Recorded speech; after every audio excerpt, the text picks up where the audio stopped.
Iran Israel ನಡುವೆ ತೀವ್ರಗೊಂಡ ಸಂಘರ್ಷ. ಯುದ್ಧಕ್ಕೆ ಅಧಿಕೃತವಾಗಿ ಎಂಟ್ರಿ ಕೊಟ್ಟ ಅಮೆರಿಕ.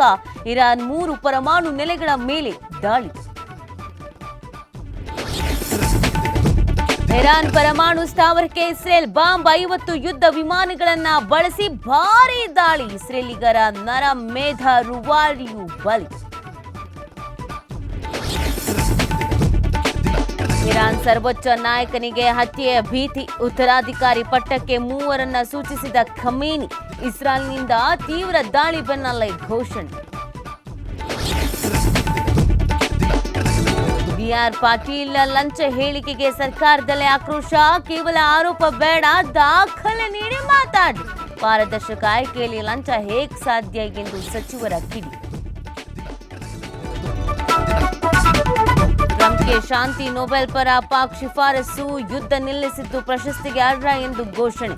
ಏನೇ ಮಾಡಿದ್ರೂ ನಂಗೆ ನೊಬೆಲ್ ಸಿಗಲ್ಲ ಎಂದ ಟ್ರಂಪ್.